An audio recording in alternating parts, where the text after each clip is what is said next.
Hi, and welcome to the Highlands Leather Purse Sew-Along. In this video, I'll show you all of my tips and tricks for making this cute purse.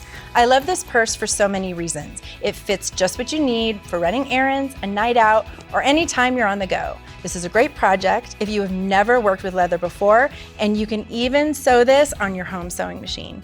The pattern's available at sewdaily.com or just click the link below. Grab your supplies and let's get started. So let me tell you about the supplies you're going to need to make the Highlands Leather Purse. You're going to want to download your pattern, print it out, and cut out the corresponding pattern pieces. You're going to need leather, and this gorgeous leather I got from the Montana Leather Company.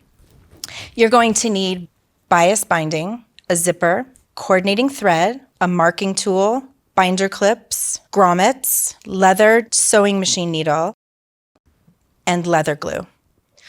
I've already cut out my leather pieces. I'm gonna go grab those. So now that I have my leather pieces cut out, my pattern pieces are cut out, the next step is going to be stitching our accents onto the main leather pieces.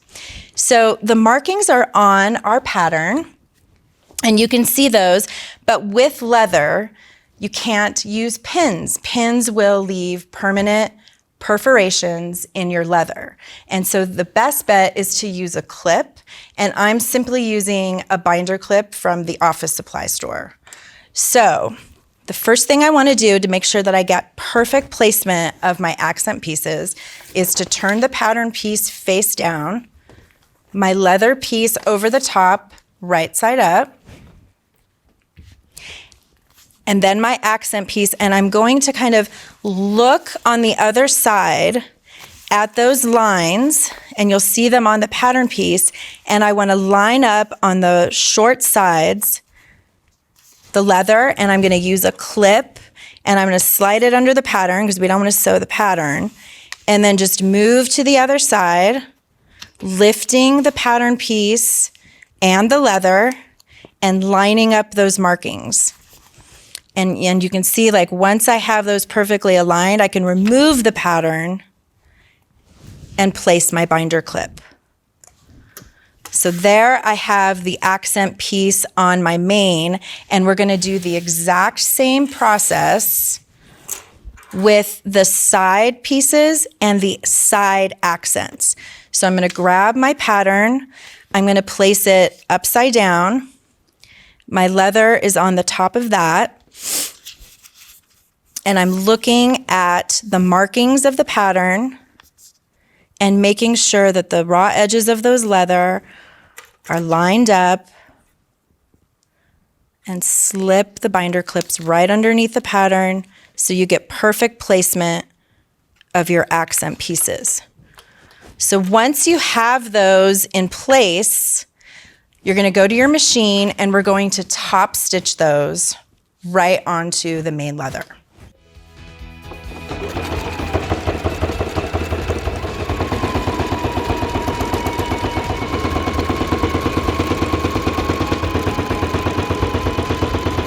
I just completed top stitching my accents onto my main leather pieces.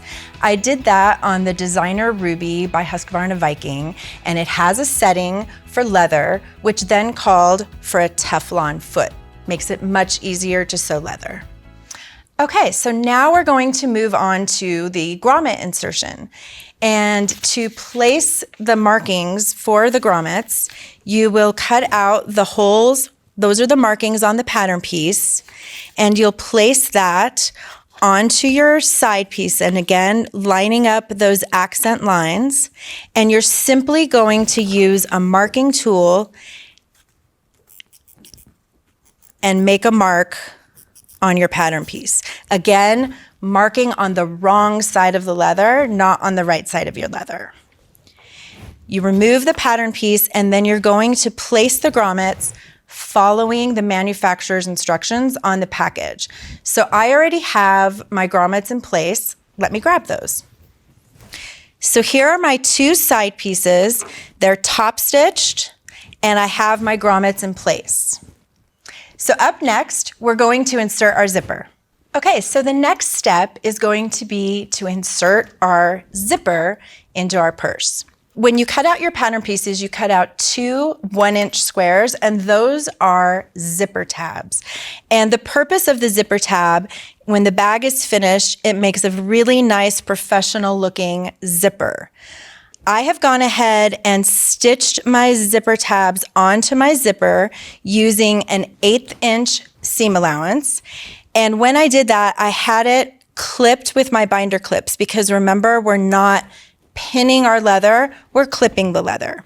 So mine are already stitched on. And the next thing you want to do is stitch the zipper to our main leather purse piece. And so to do that, you're going to put the zipper right side down on a short end of your bag, of your main bag piece.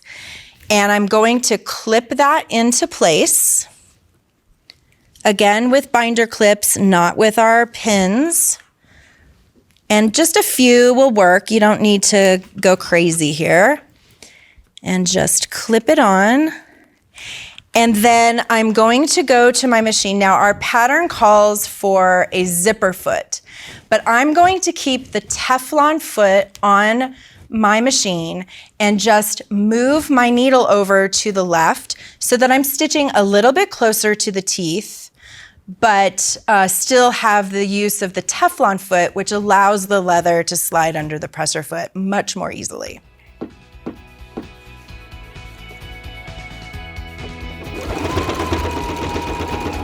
After I stitch one side of this zipper, I'm then going to just repeat this step with the other side of my main leather bag and stitch the other side of the zipper so the zipper will be completely inserted.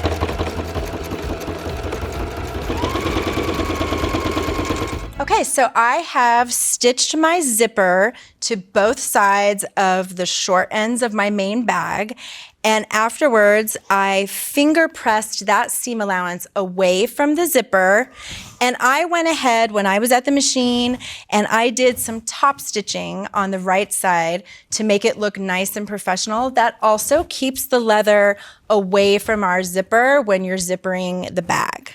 So the next step now is to insert our side panels onto the bag. And the way, I've already clipped this one with my binder clips, and I'm going to show you how I did that with this other side panel. Now, before I clip this side panel onto the bag, I'm going to unzip the zipper, because this is where we're going to turn the bag to the right side after this step. And if I didn't have the zipper open, we wouldn't be able to get the bag to the right side. So I'm going to take my side panel, and using those markings that we had put on originally, and right sides facing. So my main bag is inside out, and my side panel goes right sides together. And what I really want to make sure is that I'm lining up those accent pieces so that when the bag is on the right side, it looks really nice and pretty. So I'm going to use the binder clips, and I am going to clip all the way around. Another thing I'm going to do, I'm going to real quick clean up that extra zipper tab that's hanging out there. I'm just going to snip it off so that it's nice and flush with the bag.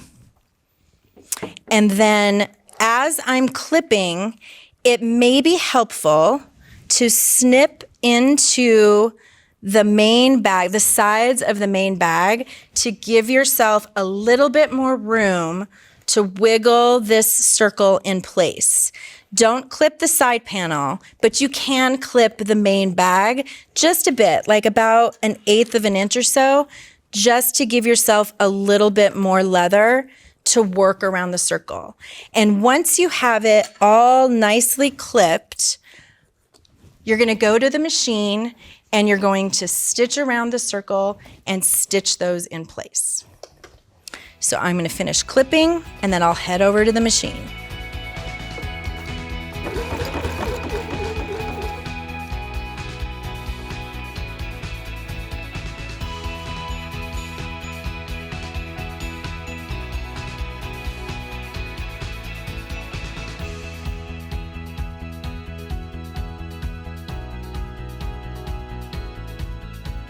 So I've just stitched on the sides of my bag, and it was a bit difficult, I'm not gonna lie, but if you're patient and you take your time, you might break a needle, it's okay. You just put a new one in and you keep going, do it nice and slow, and then you'll have your sides stitched on. So the next step, you have some options. It's to finish or to not finish the inside seams. With mine, I'm not going to finish it, but you could hand stitch the binding. So this is a double fold bias binding, and you could wrap the seam and hand stitch it. Or if your machine is handling the leather well and you feel brave, you can sandwich your seam in the binding, clip it, you would use some clips, and then machine stitch, catching all the sides to finish off those seams. However, these are on the inside, no one's gonna see it, and so you do have the option of just not finishing those seams, and you can turn the bag to the right side. So I'm gonna turn mine now to the right side. Just take your time. The leather's a little stiff, so you have to kind of work at it. And just push out all of those seams on the side so it looks nice. And I'm very pleased because I lined up those accents. It looks so cute. Looks almost like a store-bought bag. Love it. And just kind of push it out. And then you can zip it up.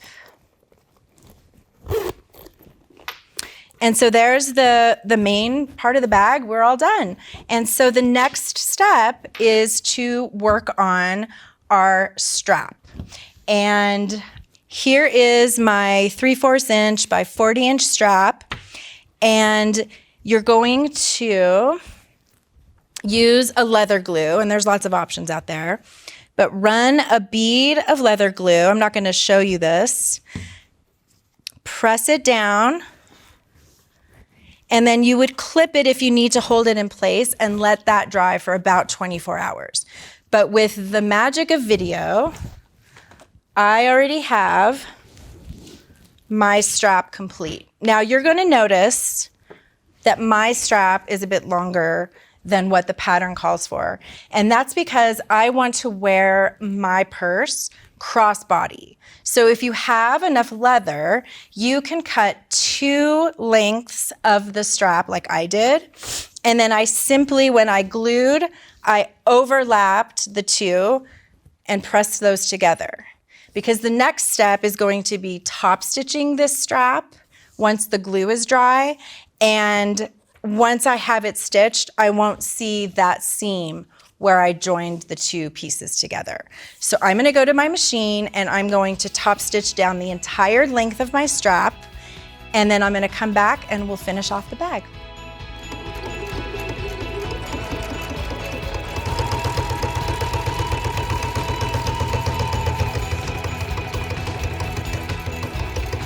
I just finished top stitching the strap, and I've went ahead and laced it through this side, and I'm gonna show you how to lace it through the other side of the bag. It's very simple, but first I want to customize the length of my strap. So I want to carry mine crossbody. I made my strap a bit longer, and I put a little clip here marking where I want to cut it so that it's the perfect size for me. So you can customize this strap to your own measurements.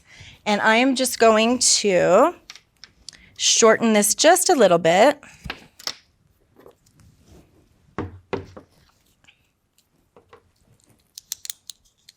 Okay. And I just want to make sure it's facing the same way as it is on the other side of the bag. And you're going to lace through the top grommet and then out through the bottom grommet. And then I'm simply going to tie just a regular knot at the end of the leather, just like so. And then I'm going to trim and leave, I don't know, about 1/4 of an inch or 1/2 of an inch on that bottom of the strap. And then those knots are what prevent the strap from falling out of the bag. Nice thing is you could also customize this later if you wanted to change up the strap. You could totally do that. And so there you have your Highlands leather purse. It's so cute. It's a really easy bag to make if you're patient, working with leather. And the amazing thing is that it looks like a fashionable store-bought bag. If you want to make a Highlands leather purse for yourself, the pattern is available at sewdaily.com or click the link in the description below. And if you want more sewing content like this, subscribe to our YouTube channel. Thanks for watching and happy sewing!